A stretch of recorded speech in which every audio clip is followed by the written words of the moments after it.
is the best. We should not talk about pre-check though.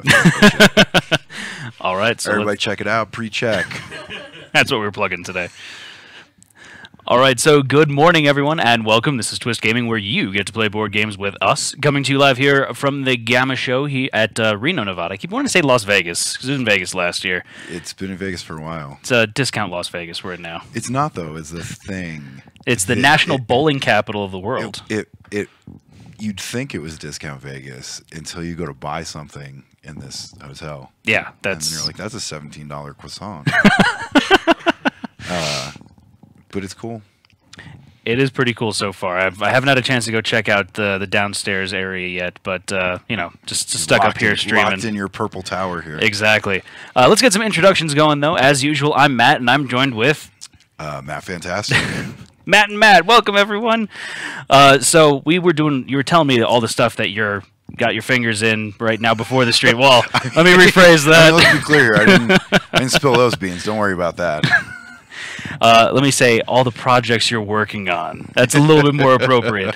And you are a busy man. That's all I have to say. I very much am. Well, the thing is that when you are full-time freelance design consulting stuff, you kind of hustle as hard as you can. Yeah. It works out, though. Like, I'm really happy with where I'm at in terms of career because I get to do what I want and make stuff that I want. And that's the dream, right? Well, you know, I mean, the dream would also include, like, betterly paying my bills and stuff. Okay, I'll take that. You know, like, not that I'm, like, falling apart or anything, but it's definitely, like, there are definitely some very appealing things about the 9-to-5 style, here's your paycheck situation, as opposed to, like, oh, I don't know, do I make any money? I mean, you got to live on the edge, right? Yeah, well, you know, it's worth it to get to create, you know.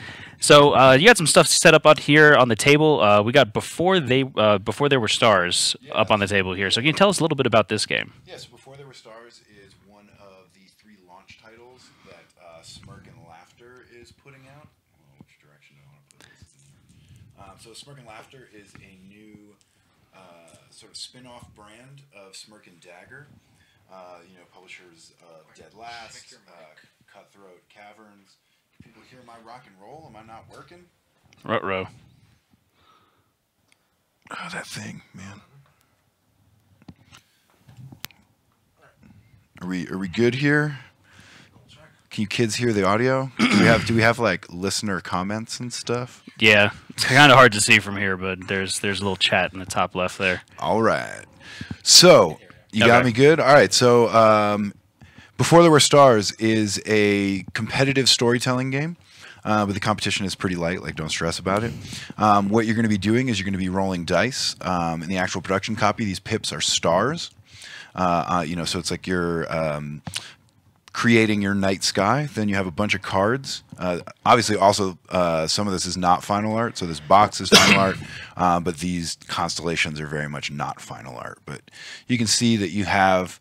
so I could show that off a little bit better over here for you. Boom, even better. So we have... oh, damn. So you have different constellations that are created in conjunction with the pips on the dice. Mm-hmm. And so what we're going to be doing is we're going to be claiming those constellations.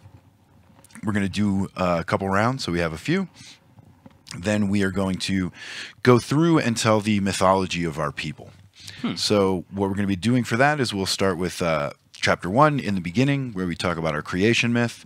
Then we're going to go to the dawn of civilization. Then we have a great hero, and then we have the end of days. So we're kind of building cultural mythology, and ostensibly we are all sort of the sages, storytellers of our civilization. We've come together to kind of share our stories about what we see in the stars. Mm-hmm. So, you know, we're all looking up at the same sky, and we're kind of interpreting all these things in different ways. But most of these core ideas have developed completely independent of each other. So it's sort of a lot of common threads run through all of human culture, right? things that are not just. It's not like there's only one culture that has like a dragon, or one culture that has a myth related to water, or like you see the similar underlying themes throughout the different cultures. Yeah, because so much of mythology is grounded in it was an ancient way to explain the world around you, right? The gods were doing this. This was from this. This is where the sun went, right? Explain the unexplainable. Yeah, exactly. Pre real science, this sort of stuff really was the way that human beings placed themselves in the world, right, collectively. And so what we're doing here is telling those stories and building that universe, right? After you do a phase, everybody's going to have their own little bag, and you have these stars worth 2.3.4 points, stars. Okay. And what you're going to do is we're going to have the appropriate number tied to the number of players that we have. And then we are going to take them and secretly put them in these bags as we pass the bags around. So nobody's going to know who voted what. Nobody's going to know anything about the points until the very end of the game. And so at the very end of the game, you're going to dump out, and you're going to have a mix of points. Everybody's going to have at least some high quality one. Everybody's going to have at least some lower point value ones, because as you're going through the story, different people are going to cue off of different things that they really enjoyed and were excited by. Then the last thing that we're going to do is everyone is going to go around. You have a bonus token where you're going to call out moments in the game that were really exciting to you, that you thought were the coolest, right? And then you're going to award that bonus point to one of those people that you're calling out for doing something really nice with their story, right? So it ends on this really positive note where you're almost debriefing and recapping the stories that you all told and what was really cool and what you really liked. And so even though it's competitive, everybody's walking away feeling really good about the story they told and the experience that they shared with everyone else around the table. So we got like some real pretentious shit on the... Oh, can I curse? PG-13. All right, so we got some real pretentious stuff. About it's this fun storytelling game, but then it also has this deeper level of the connections that we make as human beings, and the similarities that we're going to see, and the things that we're going to be able to appreciate about each other's creativity of the world they're making. We also have one other option too, so the other side of it, so that's the mythology. So using the same system, you can also tell a singular legend of your people. So you're going to have prompts that tie to that. So this is a legend of blank, and then it's like once there was blank with a problem, right? So there's different prompts here, different language that's going to kind of get you going, but you can do whatever you want. So this would be, this is the story of a man named where Brady. the sun goes. Yeah, where the sun goes at night, right?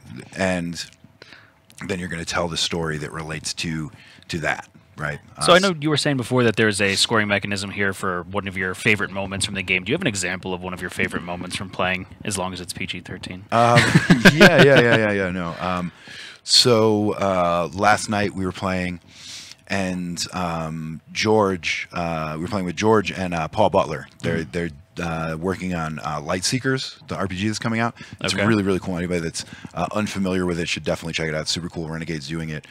And so we were playing, and it was like a bunch of weirdos that are really into storytelling. And George had this amazing thing where the world started and it was a cave. And it was that was the world. There was a cave.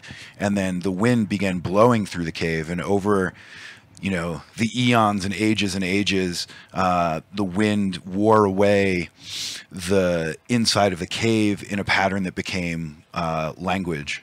And that is where sort of human knowledge sprang from, and the entire culture sprang from the wind leaving this sort of message. That's and then kind the of people beautiful. were able to read it. Yeah, so there's really cool stuff. Somebody else told a story about, and it goes into the absurd as well, right? So somebody else told a story where civilization is actually the circus of the gods. So the gods would go entertain themselves and started putting together this circus, and then the ringmaster took the circus and was like, and now I give life to the circus. And that was how the world came to be, was that it was originally a circus of the gods. That's pretty awesome. Yeah, so you get to tell all these really ridiculous stories, and you can be as sort of literary minded, pretentious, really high concept stuff as you want, or crazy off just the wall goofy, nonsense, weird, whatever. And everybody can kind of tell the story they want to tell, and different people are going to key off of different elements and things that they really enjoyed, right? So it's a really engaging storytelling experience in our,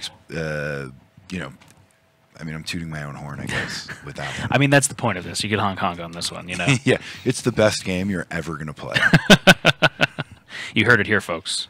But yeah, we're super happy with the art, too. I don't know how well you guys can see this, but the box cover, if you guys go look it up, it's completely bananas. See if I can make it full screen again so you can see a little bit better. Yeah, I don't know if the color is going to... I don't know if it's going to do it justice, but it's real cool. It's like this little fox, and oh man, the lighting.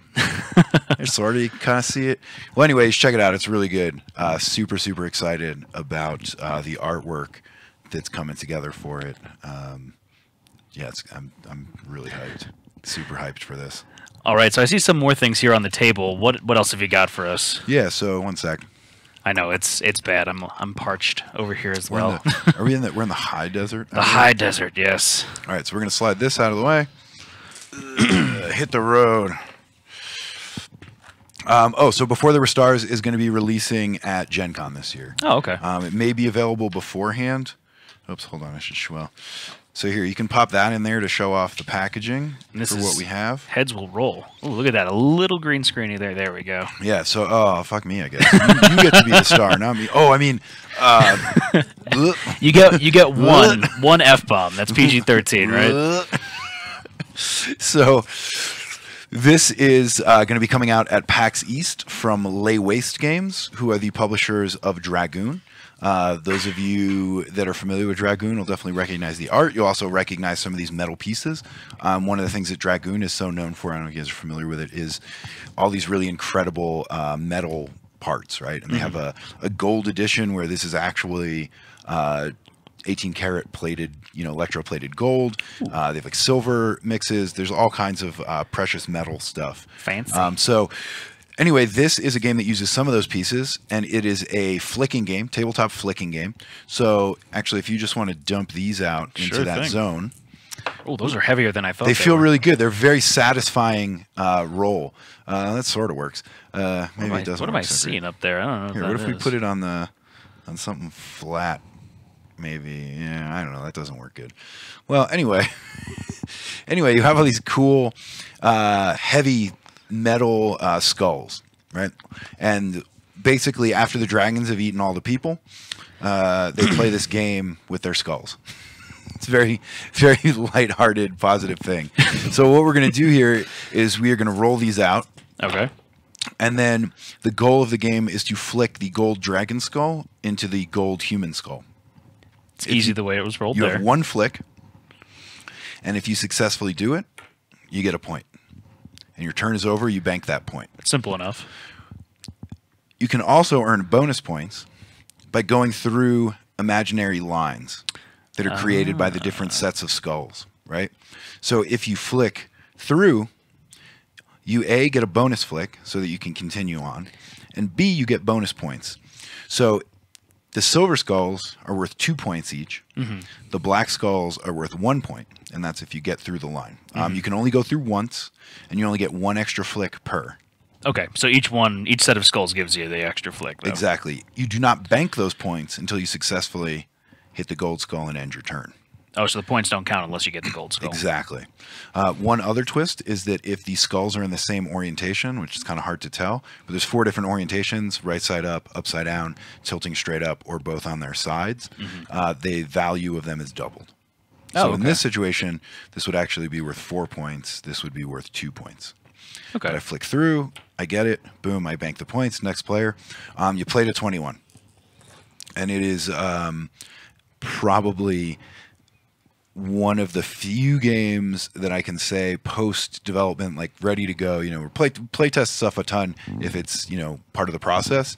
But this is one that we pull out and play like all the time. I mean, it's even though it's super portable. Yeah, exactly. Like, I have one in my jacket right now, like other than this. But it's going to be cool. I'm super excited about it. I'm impressed with the feel of these, though. Like, this is the skulls are really, really cool. And we actually went through a bunch of different iterations. So there's cool ways to do. You can polish them or tumble them with dark ink or something. So there's like more. There's like a weathered look. Yeah, there's a bunch like of different ways you can do this. We ended up settling on this set because these are most distinguishable in like a bar setting or a dark light. You know, you pull this out, you can play this in a bar. We're playing this at a bar last night. Right. And we just pulled it out because we were hanging out and wanted to play something. Plus, gold and silver looks fancy. Yeah, exactly. It looks fancy. It really pops off the table. Anybody that wants to, if you see this, you really got to come like feel the skulls. It's just very satisfying to roll them. And that's kind of where it came from, is that I was hanging around at the Dragoon booth and I just started like playing with these skulls. And I was like, man, this feels really satisfying. Just play around with the components. Yeah, like we're going to make a thing out of that. And then Alex and I started, bumping around ideas and it came together. So this one, I think we started this one about a year ago. I think it was Origins last year that we started working on it, and then it'll be at PAX East this year. So pretty excited about that. So you got some hours under the belt with this game for sure. We've played it hundreds and hundreds of times. It's really popular at the shop too. So for those that don't know, I also am a co-owner of Elm City Games in New Haven, and so I get to play test tons of stuff with all the customers. We run New Haven Game Makers Guild there, and we have this great community. So this one hits the table a lot during development, but then people come in and ask to play it as just regular, like, oh, hey, do you have that? Can we play that? Can we play that? So just stopping in the shop and like, hey, do you mind if I get a game in it? Exactly. And that's how we know that I think it's pretty good. Repeat customers. Yeah, when people come in and are asking for your thing that's not even on a shelf. It speaks volumes, I'd say. It's hard to feel bad about that. Okay, so you still got more stuff. I got more stuff. Busy I got man. a lot more stuff. So a couple other things that we can talk about more briefly that I don't have physical copies of on me. So recently released Dirk Gently game with IDW. Mm-hmm. It's a storytelling game where you are playing as two different detectives. Okay. So you have the police detective and the holistic detective. For those of you that are familiar with the Dirk Gently show, holistic detective. It's like sort of this absurdist, ridiculous universe with this detective that's solving cases with dramatically unconnected elements, and then they all fall together to solve this mystery. And so what's going to happen is you're going to flip over a mystery, and then we're going to have different elements, cards, that we're going to have to use to incorporate into our solution to this mystery. And then everybody's going to decide which one was more believable solution to the mystery, and that's actually what the solution is. That person gets a point.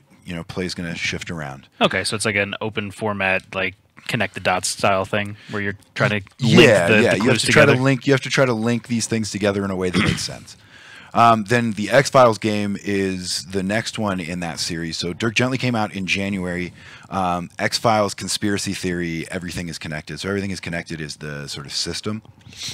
So the X-Files one is coming out end of March, early April, I believe. Oh, so pretty soon. Pretty soon, very soon. Like it's done. I just don't physically have one. Like it's not actually. And why not? Well, because I don't think the boat's here yet, which is why I'm not sure when it comes in. But there's a reason that I mostly design for other people. And it's because I really you don't want to deal with the logistics. Don't want to care about international freight. Yeah. But that one has a different scoring twist that I really like. So originally it was going to be Mulder and Scully, and you were going to kind of tell these mysteries and solve these conspiracies. But what we realized is that Scully plays a massively important role in the show, and is probably my favorite character actually. Mm-hmm. But the Scully solution to conspiracies is like really uninteresting. It's like, yeah, no, that guy was murdered by his jealous ex. Okay. And it's like, all right, cool. It's logical. Man. Yeah, cool. Whereas the real fun is in these ridiculous, crazy conspiracy theories, right? And so what's going to happen is you're going to have a single player who is playing as Mulder, who is brought up before sort of like a council of FBI assistant directors, mm-hmm. right? So I have to, as the Mulder player, now explain the conspiracy theory and why my ridiculous solution based on these cards that I have is totally what happened. Totally what happened. Then simultaneously, everyone else is going to vote up or down that they believe it. And so if the majority votes up, I'm going to get a point for successfully, like defending myself. But the main scoring is that everyone there that voted with the majority is going to get a point.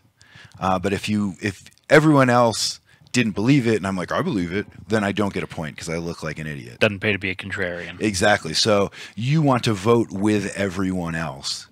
And so, but you don't get to talk. Like, there's no communication. I give my thing, no communication. Oh, and it's just blind. Do you believe there. it's simultaneously thumbs up, thumbs down. That's Okay. it. And so you're trying to be like, I feel like that was pretty good, but I don't know, maybe it wasn't that good. And what do you guys think? And you start so second guessing it in your own head. exactly. So again, it's one of these things where, as the storyteller, a lot of the stress of it is a little bit more reduced because your primary scoring mechanism is actually not in the storytelling. It's in the voting phase. It's in during the voting phase because you're going to have a lot more opportunities to score points while you're voting. So when you're telling the story, you're just kind of telling this ridiculous, interesting thing. And if it goes completely off the rails and everybody votes against it, like, you're fine because you can still actually win the game, even if you're the worst storyteller, if you're the best at reading the room, kind of. I'm just running through in my head the different scenarios because we play games like this every once in a while, and Josh likes to come up with the most absolutely ridiculous, asinine links to things. So I'm excited to try that with Josh just because I want to see what he comes up with. It's you'll enjoy it. If absurd is the way to go. Oh, absolutely. Before there were stars, you can get pretty absurd, but it definitely has a little bit more high-mindedness to it. Right. Whereas the Dirk Gently and X-Files games are just like straight up ridiculous. Off the rails. They're definitely more of a party game style experience. You can tell very serious stories with it if you wanted to, but it definitely leans more towards that absurd. Like, everyone laughing, what kind of ridiculous nonsense are you trying to sell me? What did I just hear? Yeah, exactly. So it's pretty ridiculous. A little bit lighter. So I know you brought up before when we were setting up Three Monkeys. Can you tell me a little bit about that? Yeah, so Three Monkeys just got announced. It had been in the works for a little bit. It is going to be coming out from Brain Games in 2019. Brain Games, publisher of Ice Cool. So I look forward to our 2019 Kinderspiel. We're going to win the German Kids Game of the Year. Just calling it now. Where can I make a bet on that down in the sports book downstairs? If you'd like to, I'll bet you $8. Yeah, we can do 1 for 1 that will get nominated. I'll give you 2 for 1 that we win. Okay. No. Do I need to do the opposite of that? I don't know how the betting I'm not works. good. I'm not good at the gambling. I'm not good at the gambling. So we'll have to work on that one. I'll get my bookie involved. It's fine. But what that one is that you are the Three Monkeys. Hear no evil, see no evil, speak no evil, and you have started a construction company because obviously that's what you should be doing. And so you have a series of tetrominoes. Okay, back it up. What's a tetronimo? Like so in Tetris. You know how you have the different shapes? Yeah. The different shapes are referred to as different tetrominoes. Oh, okay. So like, you have the one that's like the line, then you have the one Right. that's like the little cross, The then you have L. but it's like the squares Right. that comprise these different shapes. Widely referred to as tetrominoes. Learn something new every day. Tetraminos, perhaps. I don't know. Honestly, like, I read a lot of words and don't say them all. You have these different things, and what's going to happen is the monkey, each monkey is limited by the things that they can't do, right? And so obviously the monkey who can't see is the one that's actually building this structure. Of course. Because duh. Then the monkey that is instructing that person can't hear.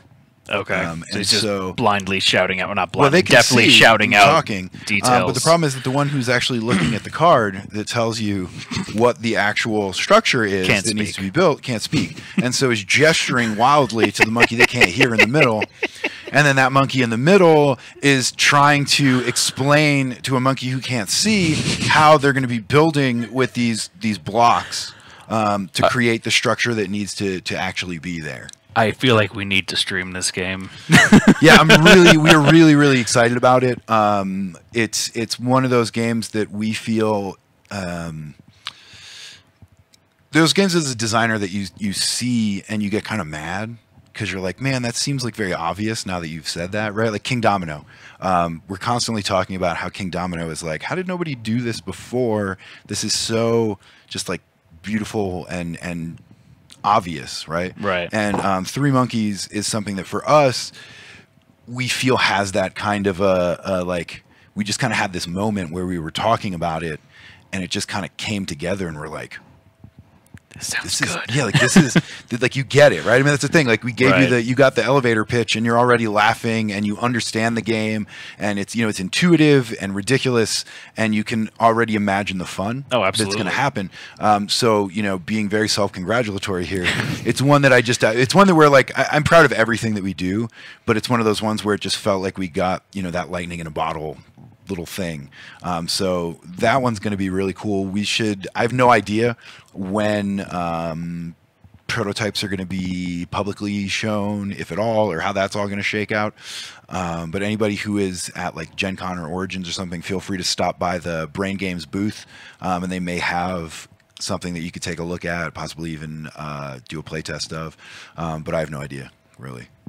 I'm excited to see it. That's one thing for sure. I'm really excited about it too. But we're not allowed to show it to anybody anymore. See, if we had talked about this before we had signed, you might have been able to play test it. But that's the way the industry works. It's the way the industry works. But it'll be out soon, and we're super excited to be working with Brain Games too, because they really get what we want to do as what our vision is, and they're really excited. And it's just one of these things where they come to us with ideas and we come to them with ideas, and we're just like, everyone's like, yeah, it's great. That's great. Yeah, that's great. Like every meeting we have is just like, what's exciting? Super positive. Yeah, what's wonderful. Although, I mean, to be honest, like that's the experience that we have with basically everyone, like working with Kurt on Before There Were Stars, working with John on Heads Will Roll, like working with everybody at IDW. I feel very fortunate in that the people that I end up getting to work with the most are just awesome. I mean, the entire industry is pretty awesome. Oh, absolutely. But I feel like the most awesome people, tend to work with us because you're awesome too. It's like the Venn diagram exactly kind of really crosses over there. Awesome people want to work with us. I feel like is really the thing there. So we're coming to the tail end of our time slot here. Is there anything else that you need to get out of your system before we call it quits? So I got a few really quick things that I'm just going to mention. I'm going to pull my phone out because I made a list of so many things that we have here. So one thing is that Memorial Day weekend, I will be an industry special guest at KublaCon, which is in San Francisco. It's a really good convention. I've been a few times. It's great. They're flying me out there to do a bunch of panels and seminars. We're going to be playtesting and showing off a bunch of these releases. It's just going to be a really great time. It's a really cool hotel. It's dope. That's Memorial Day weekend. That is Memorial Day weekend, end of May. I forget the exact dates, 26th to 30th or something, somewhere around Memorial Day. Check your calendars. Exactly. Then a couple other things that are coming out this year that we're really excited about. Expansity is a game that Alex primarily designed, and then I did a little co-design on towards the end there. That's coming out from Breaking Games. That is a 3D city building game, so you're laying tiles, but the key is that you actually have these interlocking plastic floors of buildings, and based on the things that are surrounding your building and the type of building you're building, you're going to be scoring points. So if you build a big residential building next to a park, that's good. If you build a big residential building next to the bar, that maybe is less good. So there's different things that are going to give you benefits or penalties, but then we're all building the same city. So you might be building this beautiful commercial tower, and then I put something really bad next to you. I'm feeling like a competitive SimCity style element. Yeah, going exactly, on there. exactly. It's competitive, but it's pretty relaxed. Like it's not like super cutthroat. Right. It has a more of a Carcassonne level of cutthroatness, right? Where you're like, you can play like a real a-hole wiener. Or most people are going to come at it with a much more like, well, I want to build my stuff. Like Carcassonne, when you play with a real shark, it's all about like denying you points and trying to kill your farmers and or get people in cities, right? That can't come back out. So you can play it in that way, and it plays really well. And I play like that mostly, but it's definitely like a more family style game. So that's coming out from Breaking at Gen Con this year. Prettiest Princess is always active. Oh, hold on. One other thing, sorry, is game Human Era. It is coming from Lay Waste. We did development on that. Really excited about it. They kickstarted that some months ago. That's coming out this year as well.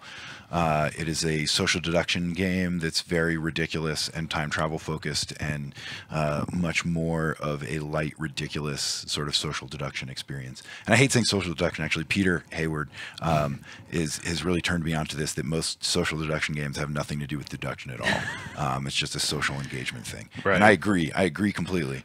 And that's why he made Dracula's Feast, which is amazing, and everybody should also check that out.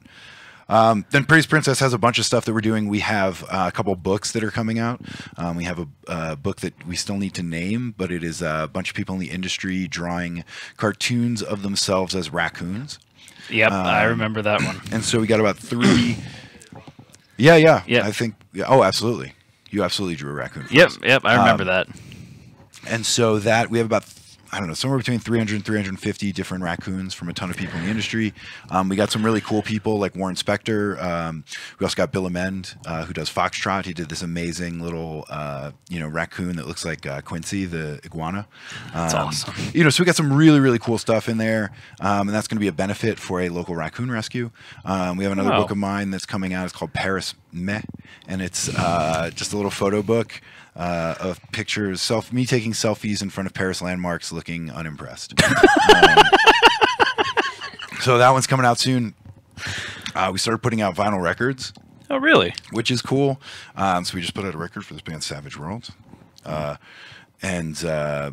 Then we have some compilation stuff that we're doing. A lot more smaller, weird things. We have a Bandana game coming out called Hey Brother. It is a game where we have this whole series coming out where basically you challenge people to not laugh. And then there's these ridiculous framing devices. So, Hey Brother, you were doing 80s style wrestling promos. I was just say like Hulk Hogan until each other cracks. But you can pull out like some Dusty Rhodes. You can do whatever you want. You don't need catchphrases. You just imagine that you are a coked up 80s wrestler, little macho man. Oh yeah. Exactly. You got it.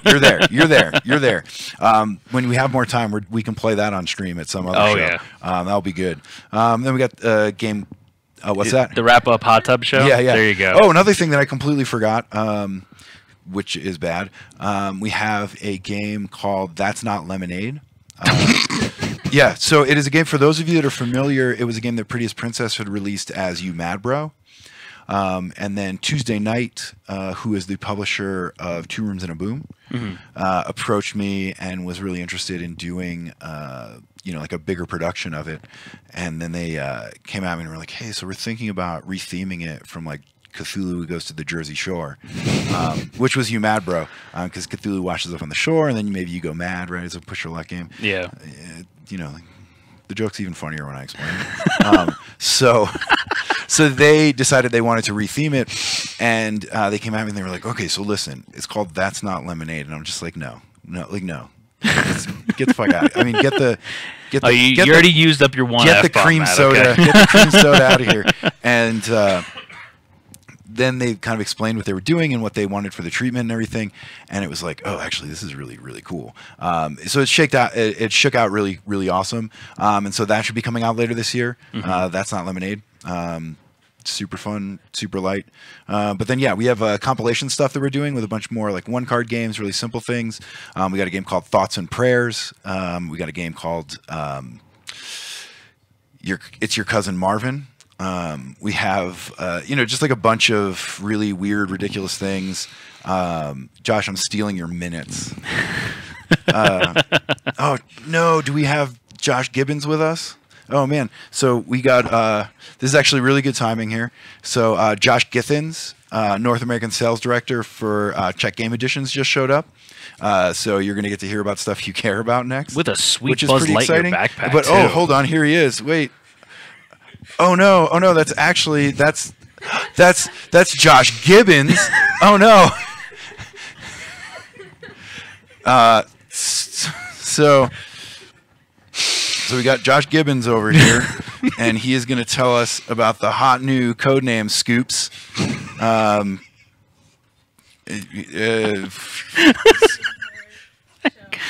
Oh man. He's going to dance. Dancing Gibbon. Oh, the Gibbon wants to. Yeah, this Gibbon wants to raise the roof. He's like, code names.